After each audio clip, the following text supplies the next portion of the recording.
اللہ سبحانہ تعالیٰ بندے کی دعا ہر وقت قبول کرتا ہے، لیکن اگر کوئی تکلیف یا بیماری ہو یا جادو کی شکایت ہو تو اس کے لیے باقاعدہ طریقے پر بیٹھ کر اپنے رب کو پکارنا، قبولیت کے اوقات میں رب کو پکارنا بہت ضروری ہے، کیونکہ جتنی بڑی مشکل ہوتی ہے اس سے نجات کے لیے اتنی ہی بڑی ایفرٹ بھی لگانی پڑتی ہے۔ اس لیے ضروری ہے کہ اللہ تعالیٰ سے بہت اچھی طرح دعا کی جائے، گڑ گڑا گڑ گڑا کر، اور اس سے پہلے اللہ تعالیٰ کی حمد و ثنا اور تعریف کے کلمات کہنا نہ بھولیے۔ سبحان اللہ والحمد للہ ولا الہ الا اللہ واللہ اکبر ولا حول ولا قوۃ الا باللہ۔ سبحان اللہ، پاک ہے اللہ، اللہ ہی کی تسبیح ہے، والحمد للہ، اب سب تعریف اللہ کے لیے ہے، ولا الہ الا اللہ، اور نہیں کوئی الہ مگر اللہ، واللہ اکبر، اور اللہ سب سے بڑا ہے، ولا حول ولا قوۃ الا باللہ،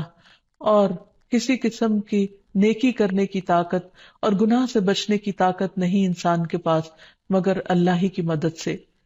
اسی طرح کسی بھی تکلیف اور کسی بھی بیماری سے نجات صرف اللہ سبحانہ وتعالیٰ کی مدد سے ہی ہو سکتی ہے۔ تو جہاں تک جادو کا تعلق ہے تو اس سلسلے میں یاد رکھیے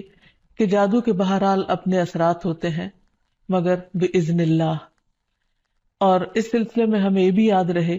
کہ جادو کے اثرات نبی صلی اللہ علیہ وسلم پر بھی ہوئے تھے۔ حضرت عائشہ فرماتی ہے کہ نبی صلی اللہ علیہ وسلم پر جادو کیا گیا اور اس کا اثر یہ ہوا تھا کہ آپ خیال فرماتے کہ کوئی کام آپ کر چکے ہیں حالانکہ وہ کام ابھی آپ نے نہ کیا ہوتا، لیکن اس جادو کا کوئی تعلق نبی صلی اللہ علیہ وسلم کے فرائض منصبی سے نہیں تھا،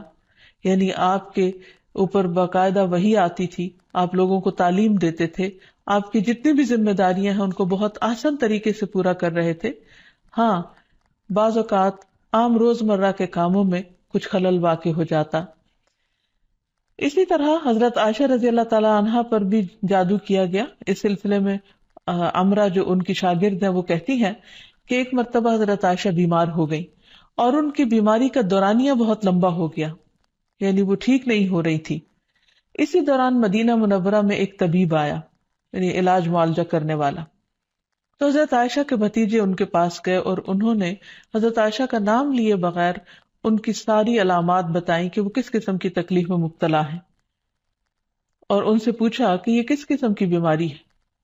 تو اس طبیب نے کہا کہ جس عورت کے بارے میں یہ علامات بتائی جا رہی ہیں ان پر کسی نے جادو کیا ہے۔ بہرحال تحقیق کرنے پر پتہ چلا کہ حضرت عائشہ کی ایک باندی تھی جس کے ساتھ انہوں نے یہ وعدہ کیا تھا کہ وہ ان کی وفات کے بعد آزاد ہوں گی، تو اس باندی نے آپ پر جادو کر دیا تاکہ حضرت عائشہ کی وفات جلد ہو جائے اور وہ آزاد ہو سکیں۔ بہرحال اس کے بعد حضرت عائشہ نے اس کو عربوں کے ایک مضبوط قبیلے کے ہاتھوں بیچ دیا اور اس کی قیمت کے بدلے ایک اور غلام کو آزاد کر دیا۔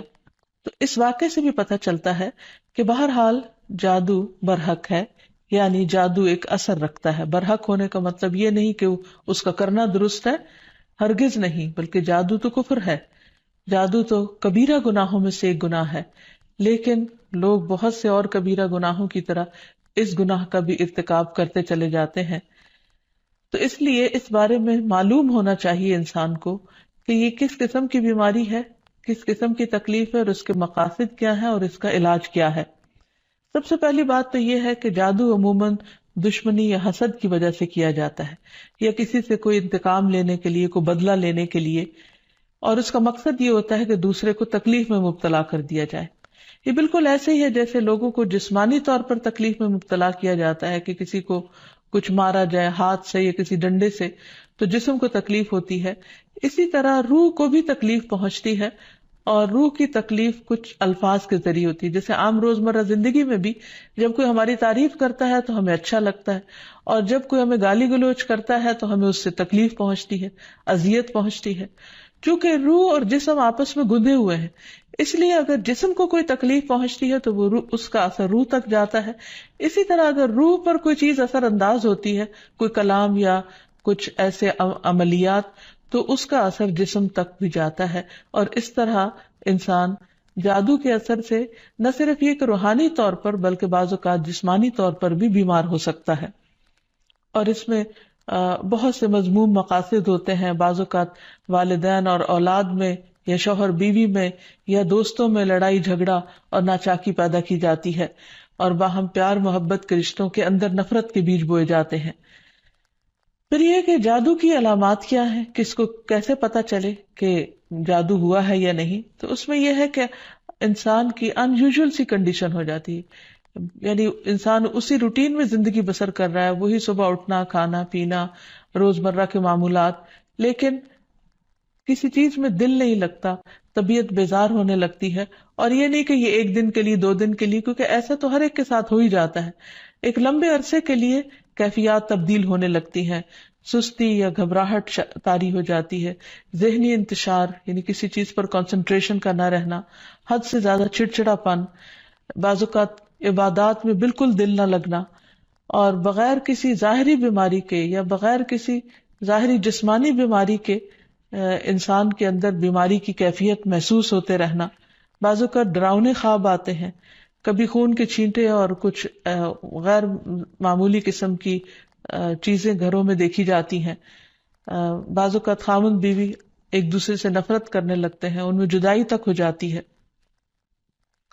لیکن اس کا یہ مطلب نہیں کہ ان علامات میں سے کوئی ایک علامت کسی وقت انسان کے اندر پائی جائے تو انسان فوراً شک کرے کہ مجھ پر جادو کر دیا گیا،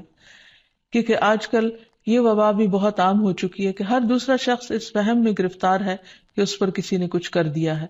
یہ ضروری نہیں ہوتا کہ ہر وقت ایسی علامات کسی کے کچھ کیے سے ہی ہوں، کہ ویسے بھی انسان ہے، کبھی تھک جاتا ہے، کبھی غذا میں کوئی تبدیلی ہو جاتی ہے، کبھی ویسے بھی انسان کا دل اللہ کے ہاتھ میں ہے، جس طرف چاہے اس کو پھیر دے. تو انسان کی طبیعت میں ایک ملال سا اور ایک سستی، ایک بے چینی سی پائی جاتی ہے. تو ان سب چیزوں کا تعلق ضروری نہیں کہ جادو سے ہی ہو، لیکن اگر جادو ہو تو یہ علامات انسان میں دکھائی دیتی ہیں. اب اگر کسی کے اندر ایسی چیزیں ہیں اور علاج کے باوجود، جسمانی علاج کے باوجود شفا نہیں ہو رہی، تو اس کے لیے ضروری ہے کہ انسان پھر روحانی علاج بھی کرے. روحانی علاج کے لیے ضروری نہیں کہ کسی بابے کے پاس یا کسی مذہبی بزرگ کے پاس ہی انسان جائے. انسان خود بھی اللہ سبحانہ وتعالیٰ کا کلام پڑھ سکتا ہے اور پورے یقین اور ایمان کے ساتھ، اور اس سے انسان کو شفا ہو سکتی ہے، کیونکہ کسی انسان کے ہاتھ میں کوئی طاقت نہیں، اصل طاقت اللہ کے کلام میں ہے، جس کو پورے یقین اور ایمان کے ساتھ پڑھنا چاہیے. بہرحال اس سے پہلے کہ انسان کسی ایسے جادو کا شکار ہو، کچھ حفاظتی تدابیر بتائی گئی ہیں. جیسے جسمانی بیماریوں سے بچنے کے لیے حفاظتی تدابیر بتائی جاتی ہیں، ایسے ہی روحانی بیماریوں سے بچنے کے لیے بھی حفاظتی تدابیر ہیں. اس میں سب سے پہلے تو یہ کہ انسان پاک صاف رہے، طہارت اور وضو کا اہتمام کرے، عبادات کی پابندی کرے، کیونکہ شیاطین ایسے شخص پر اثر انداز نہیں ہو سکتے کہ جو اللہ سبحانہ تعالیٰ کے ساتھ مضبوط تعلق رکھتے ہیں. عبداللہ بیان کرتے ہیں کہ نبی صلی اللہ علیہ وسلم کے سامنے ایک شخص کا ذکر کیا گیا کہ وہ صبح تک پڑا سوتا رہا اور نماز کے لیے بھی نہیں اٹھا. تو آپ نے فرمایا شیطان نے اس کے کان میں پیشاب کر دیا، یعنی اپنی نجاست بھر دی. تو اس سے یہ پتہ چلتا ہے کہ ایسے لوگوں پر جو فرائض سے غفلت برتتے ہیں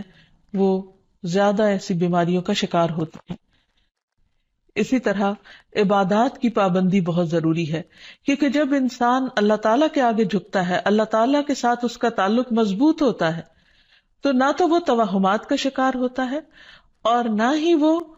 جادو اور مختلف چیزوں کا شکار ہوتا ہے، یعنی شیطانی اثرات اس پر کم سے کم ہوتے ہیں.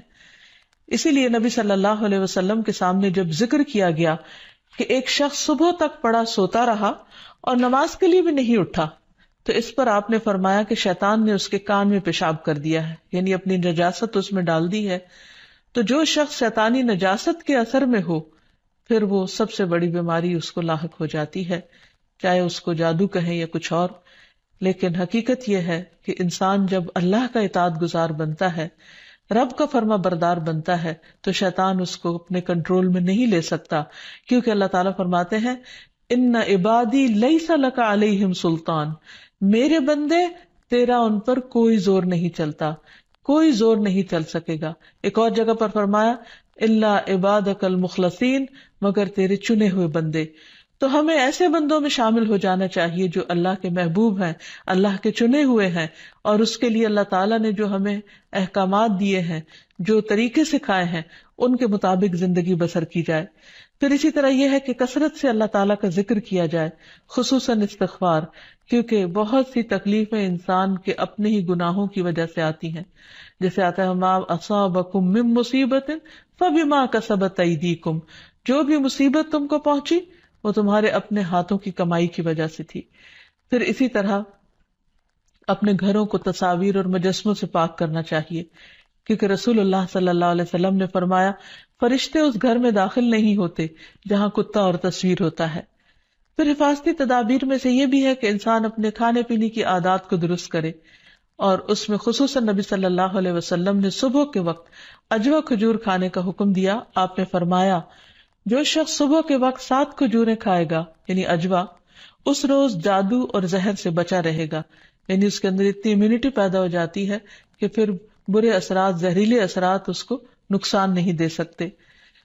پھر اسی طرح مختلف مواقع پر مسنون اذکار کا اہتمام کرنا، مثلاً بیت الخلاء جاتے وقت نبی صلی اللہ علیہ وسلم نے سکھایا اللہم انی اعوذ بک من الخبث والخبائث، اے اللہ بے شک میں ناپاک جنوں اور جننیوں سے تیری پناہ چاہتا ہوں، کیونکہ جادو میں بھی عموماً جنات کو استعمال کیا جاتا ہے اور وہ گندی جگہوں پر رہنا پسند کرتے ہیں، اسی لیے جب کوئی بیت الخلاء جائے تو یہ دعا پڑھ لے تو انشاءاللہ اس سے ان کے شر سے محفوظ رہے گا۔ پھر اسی طرح آپ نے فرمایا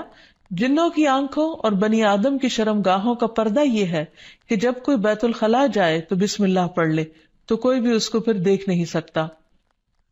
پھر اسی طرح شوہر بیوی کے خاص تعلق میں بھی دعا سکھائی گئی، بسم اللہ اللہم جنبنا الشیطان وجنب الشیطان ما رزقتنا، اللہ کے نام کے ساتھ میں شروع کرتا ہوں، اے اللہ ہمیں شیطان سے بچا اور شیطان کو اس چیز سے دور رکھ جو اس کے نتیجے میں تو ہمیں عطا فرمائے۔ تو آپ نے فرمایا کہ اگر اس کے بعد میاں بیوی کو کوئی اولاد ملے گی تو شیطان اسے نقصان نہیں پہنچا سکتا۔ اسی طرح تحلیل پڑھنا، لا الہ الا اللہ وحدہ لا شریک لہ لہ الملک ولہ الحمد وہو علی کل شیء قدیر، کہ اللہ کے سوا کوئی معبود نہیں، تنہا ہے، اس کا کوئی شریک نہیں، اسی کے لیے بادشاہی ہے اور اسی کے لیے تعریفیں ہیں، اور وہ ہر چیز پر قدرت رکھنے والا ہے۔ دن میں جو شخص 100 دفعہ اس کو پڑھے گا اس کے لیے 10 غلاموں کو آزاد کرنے کا ثواب ہے، 100 نیکیاں لکھی جائیں گی، 100 برائیاں مٹائی جائیں گی، اور خصوصاً اس دن وہ شام تک شیطان کے شر سے محفوظ رہے گا، اور کوئی شخص اس دن اس سے بہتر عمل کرنے والا نہیں سمجھا جائے گا سوائے اس کے جو اس سے زیادہ اس کو پڑھے۔ پھر اسی طرح انسان ہر معاملے میں جہاں بھی انسان کو مشکل ہو اللہ تعالیٰ کی پناہ میں اپنے آپ کو دے۔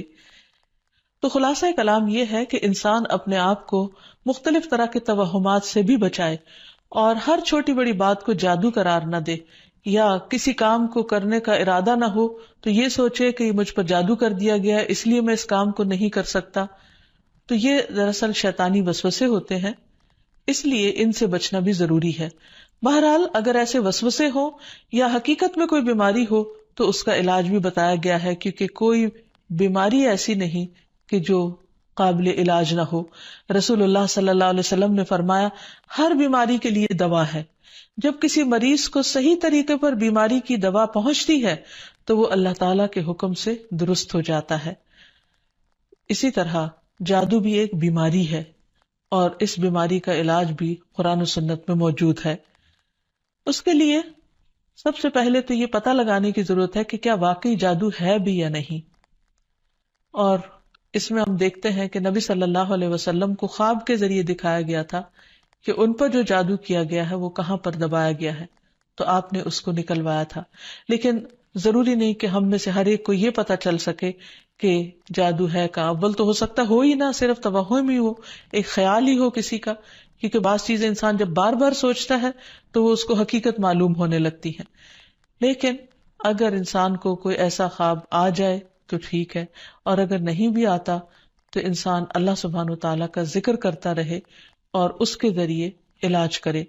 اس میں خاص طور پر شرعی دم جسے رقیہ شرعیہ کہا جاتا ہے، آج کل مختلف قراء کی آواز میں قرآن مجید کی سلیکٹڈ آیات ریکارڈ کر دی گئی ہیں، مریض اس کو بار بار سنتا رہے تو انشاءاللہ اس کا توڑ ہو جائے گا۔ پھر اسی طرح اللہ تعالیٰ کی کتاب سے علاج، کیونکہ قرآن مجید میں آتا ہے وَنُنَزِّلُ مِنَ الْقُرْآنِ مَا هُوَ شِفَاءٌ وَرَحْمَةٌ لِّلْمُؤْمِنِينَ، اور ہم قرآن کے ذریعے سے وہ چیز نازل کرتے ہیں جو مومنوں کے لیے شفا اور رحمت ہے۔ تو قرآن مجید میں جیسے سب سے پہلے سورۃ الفاتحہ پڑھنا، کیونکہ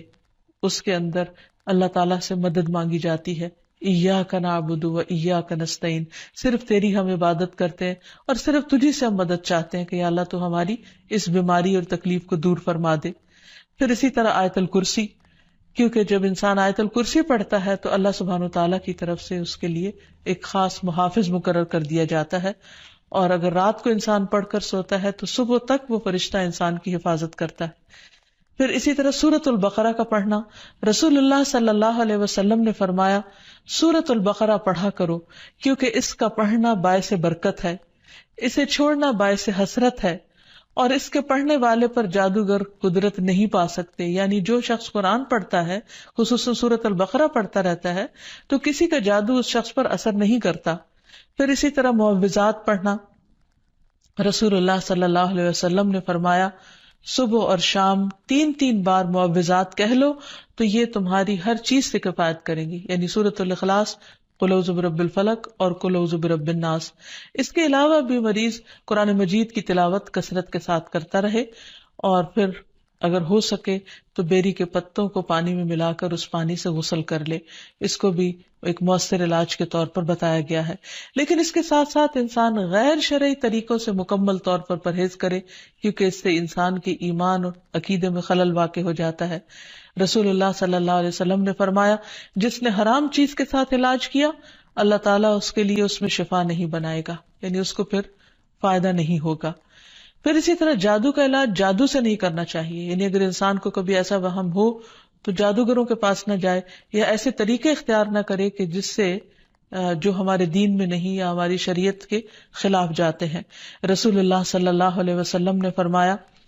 جو جادو کرے یا جادو کروائے یا جو کسی کاہن کے پاس آئے اور اس کی بات کی تصدیق کرے تو اس نے اس چیز کا انکار کیا جو محمد صلی اللہ علیہ وسلم پر نازل ہوئی۔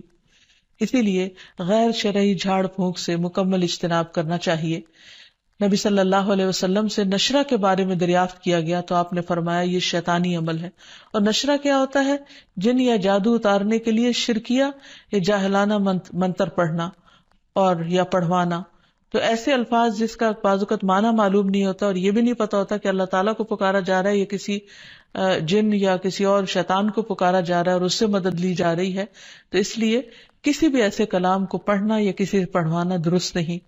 پھر اسی طرح کاہنوں اور نجومیوں کے پاس جانے سے منع کیا گیا۔ نبی صلی اللہ علیہ وسلم نے فرمایا جس نے کسی نجومی کے پاس جا کر اس سے کسی چیز کے بارے میں سوال کیا تو اس کی 40 رات کی نمازیں قبول نہیں ہوگی، یعنی اس نے اپنے دین کی بربادی کر لی۔ تو اس لیے کسی کے پاس جانے کی بجائے خود انسان زیادہ سے زیادہ قرآن مجید پڑھے، اور اگر وہ پڑھا ہوا نہیں تو آج ہر طرف بہت سی کیسٹس اور سی ڈیز اور ایسی چیزیں ملتی ہیں کہ جس سے انسان قرآن مجید کی تلاوت مسلسل سن سکتا ہے۔ ہو سکے تو مکمل قرآن مجید ایک ہفتے میں سن کر اپنے بیماری کا علاج کیا جائے۔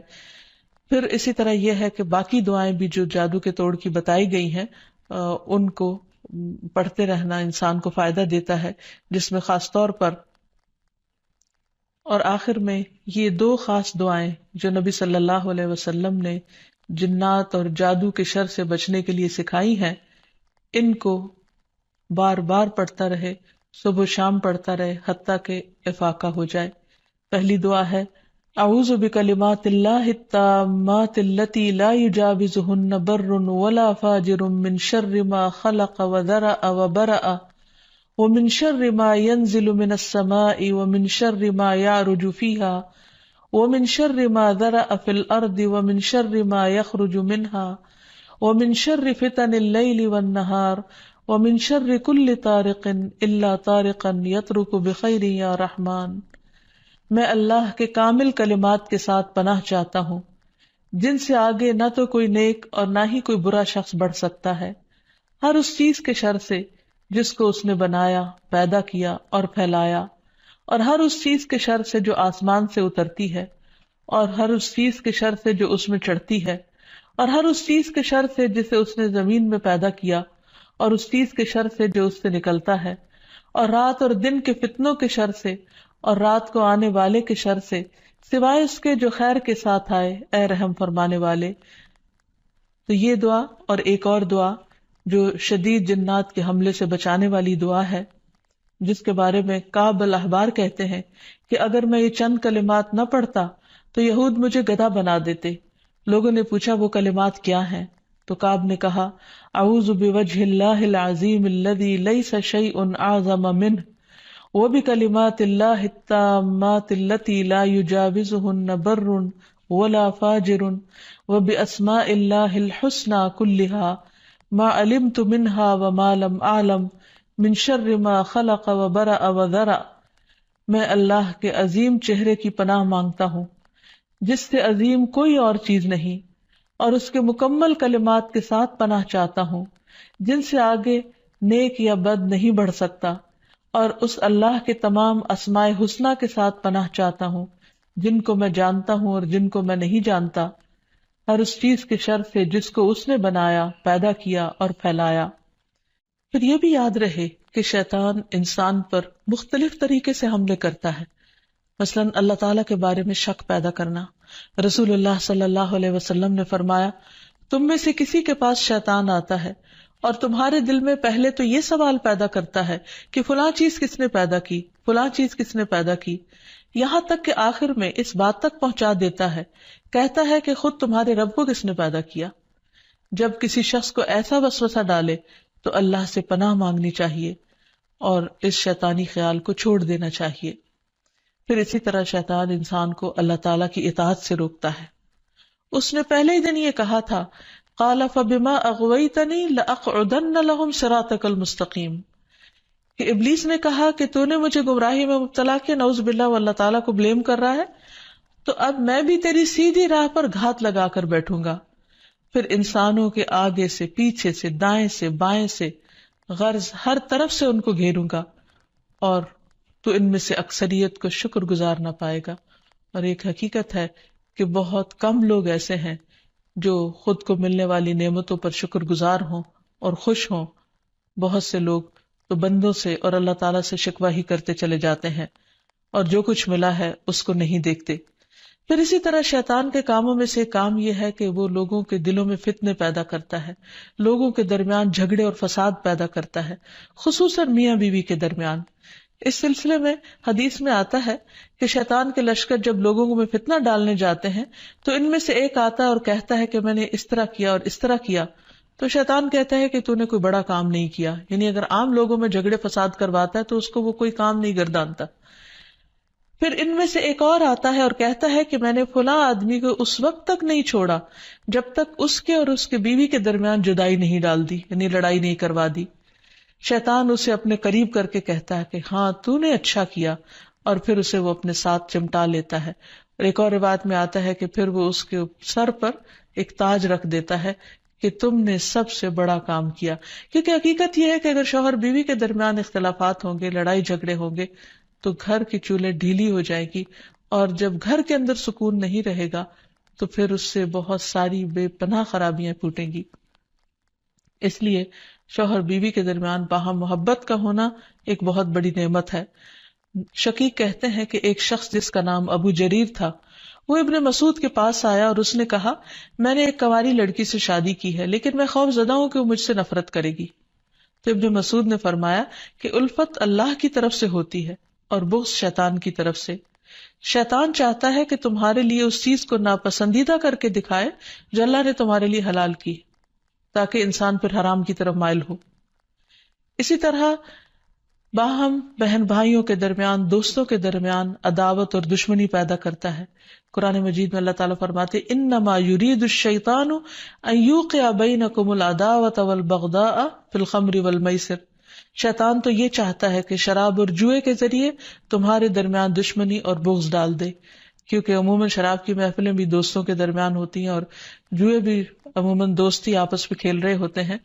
تو ان میں ایک دوسرے کے ساتھ پھر جو زیادتیاں ہوتی ہیں ناسمجھی کی وجہ سے یا شراب کے نشے کی وجہ سے، تو اس میں بعض اوقات مدتوں پرانے تعلقات ختم ہو کر رہ جاتے ہیں. تو یہ بھی شیطانی وار ہوتے ہیں. پھر شیطان کا ایک بہت بڑا ہتھیار جو ہر ایک پر چل جاتا ہے وہ ہے غصہ کرنا، کیونکہ غصہ شیطان کی طرف سے ہوتا ہے اور وہ انسانوں کو جلد مشتعل کروا دیتا ہے.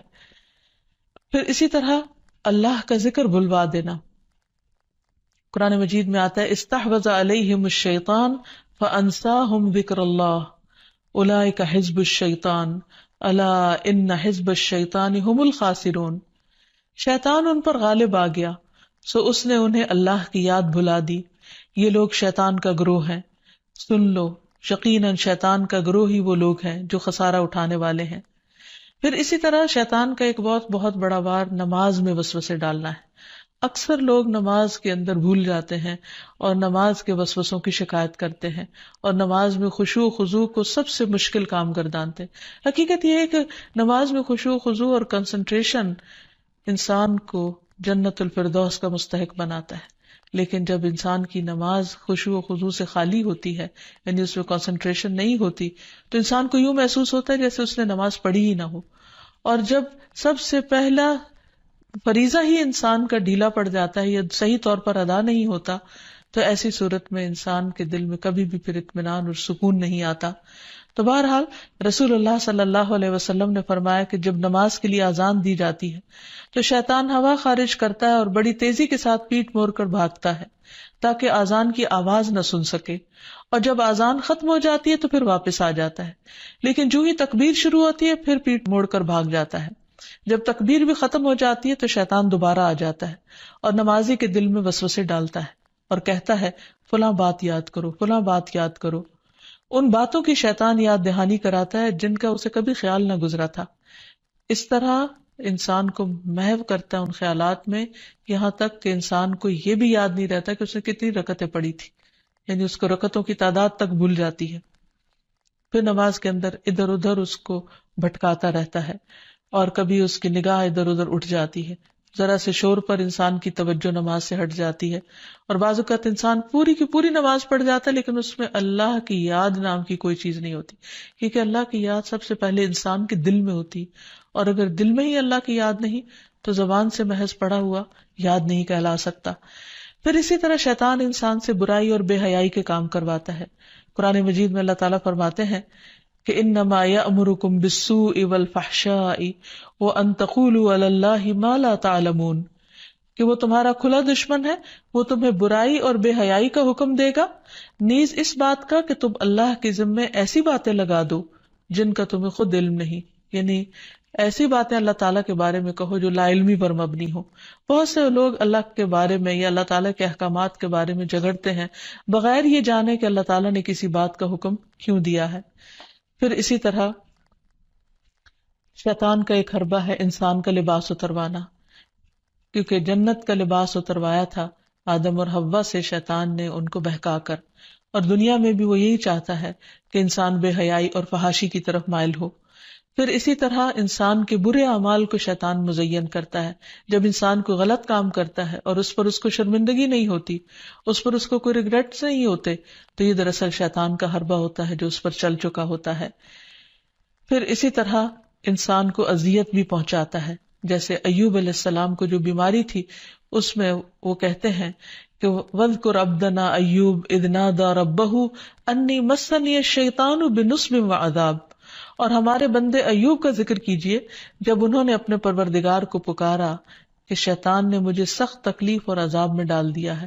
یعنی انسان جب بیمار ہوتا ہے تو اس وقت خصوصاً اس کو مایوس کرتا ہے، اللہ کی رحمت سے مایوس کرتا ہے، اور بعض اوقات اس کے دل میں ایسی باتیں ڈالتا ہے کہ جسمانی بیماری سے زیادہ انسان روحانی تکلیف میں مبتلا ہو جاتا ہے. اسی طرح بعض جسمانی بیماریاں بھی شیطان کی وجہ سے ہوتی ہیں. آپ صلی اللہ علیہ وسلم نے فرمایا طاعون تمہارے دشمن جنوں کی طرف سے ایک چوکا ہے اور وہ تمہارے لیے شہادت ہے، یعنی وہ آتا شیطان کی طرف سے ہے لیکن تمہارے حق میں فائدہ مند ہو جاتا ہے. اور شیطان کی یہ دشمنی انسان کے ساتھ انسان کی پیدائش کے ساتھ ہی شروع ہو جاتی ہے. جیسا کہ ہم دیکھتے ہیں کہ نبی صلی اللہ علیہ وسلم نے فرمایا کہ جب بنی آدم پیدا ہوتا ہے تو پیدائش کے وقت شیطان اسے چھوتا ہے اور بچہ شیطان کے چھونے سے زور سے چیختا ہے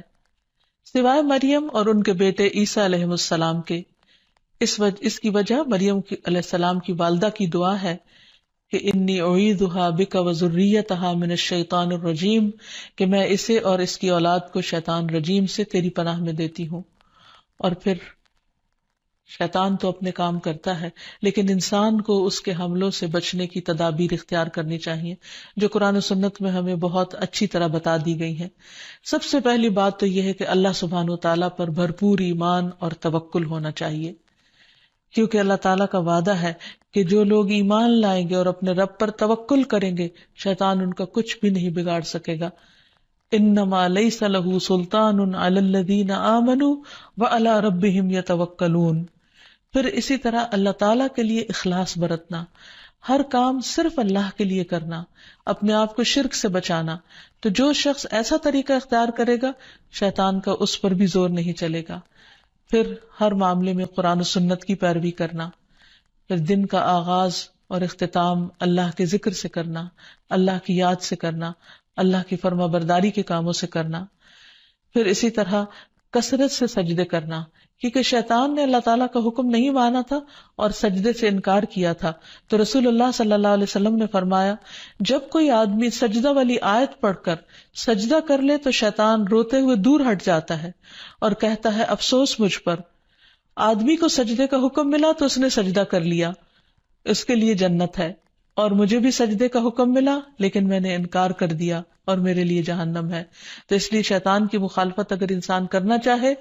تو اس کے لیے سجدوں کی کثرت کر دے اور خصوصاً فرض نماز کی پابندی کرے، تو انشاءاللہ شیطان کا زور نہیں چلے گا. پھر اسی طرح گھر کو شیطانی چیزوں سے پاک کرنا. پھر فضول خرچی سے بچنا، کیونکہ فضول خرچ شیطان کے بھائی ہوتے ہیں. نگاہوں کی حفاظت کرنا، کیونکہ نبی صلی اللہ علیہ وسلم نے فرمایا کہ وہ ابلیس کے تیروں میں سے ایک تیر ہے. پھر اسی طرح اکٹھے رہنا، مسلمانوں کی جماعت کے ساتھ جڑے رہنا. رسول اللہ صلی اللہ علیہ وسلم نے فرمایا کہ جماعت پر اللہ کا ہاتھ ہے اور شیطان اس کے ساتھ ہے جو جماعت سے علیحدہ ہو اور وہ اس کو پاؤں مار کر ہانکتا ہے. یعنی جو شخص اچھے لوگوں کے ساتھ ملتا جلتا نہیں، ان کی مجلس میں نہیں بیٹھتا، ایک دوسرے کو وتواصوا بالحق وتواصوا بالصبر نہیں کرتا، وہ پھر شیطان کے وسوسوں اور چالوں کا شکار ہو جاتا ہے. اور آخر میں دعائیں. اللہ سبحانہ تعالیٰ نے ہمیں قرآن مجید میں بھی دعائیں سکھائی ہیں اور نبی صلی اللہ علیہ وسلم نے بھی. اس میں سے پہلی دعا ہے رب اعوذ بک من ہمزات الشیاطین واعوذ بک رب ان یحضرون. اے میرے رب، میں شیطان کی اکساہٹوں سے تیری پناہ مانگتا ہوں اور اس بات سے بھی تیری پناہ مانگتا ہوں کہ وہ میرے پاس آئیں. پھر تعوذ پڑھنا، یعنی اعوذ باللہ من الشیطان الرجیم من ہمزہ ونفخہ ونفثہ. میں اللہ کی پناہ چاہتا ہوں شیطان مردود سے کہ مجھ پر کوئی جنون کا اثر ڈالے یا مجھے تکبر پر آمادہ کرے یا شعر و شاعری کی طرف لائے، یعنی جو غلط قسم کی ہے. پھر قرآن مجید پڑھنے سے پہلے اعوذ باللہ من الشیطان الرجیم پڑھنا. پھر اسی طرح برا خواب دیکھنے پر تعوذ پڑھنا. رسول اللہ صلی اللہ علیہ وسلم نے فرمایا نیک خواب اللہ کی طرف سے اور برے خواب شیطان کی طرف سے ہوتے ہیں. پس جو ایسا خواب دیکھے جس میں کوئی ناگوار چیز ہو تو بائیں طرف تھوک دے اور شیطان سے اللہ کی پناہ مانگے. ایسا کرنے سے وہ خواب اس کو کوئی نقصان نہیں دے گا اور کسی کو یہ خواب نہ بتایا جائے. پھر اسی طرح صبح و شام کی دعائیں پڑھے جس میں خصوصی طور پر شیطان کے شر اور شرک سے بچنے کی دعا ہے. اللہم فاطر السماوات والارض عالم الغیب والشہادہ رب کل شیء وملیکہ اشہد ان لا الہ الا انت اعوذ بک من شر نفسی وشر الشیطان وشرکہ. اے اللہ، آسمانوں اور زمین کے پیدا کرنے والے، پوشیدہ اور موجود ہر چیز کے جاننے والے،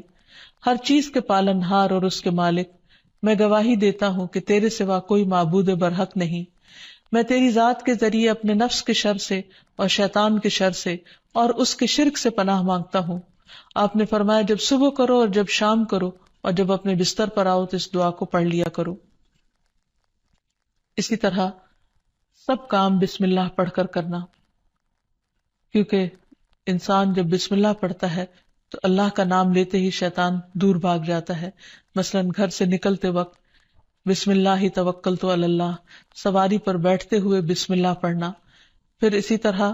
آیت الکرسی پڑھنے سے شیطان سے حفاظت رہتی ہے.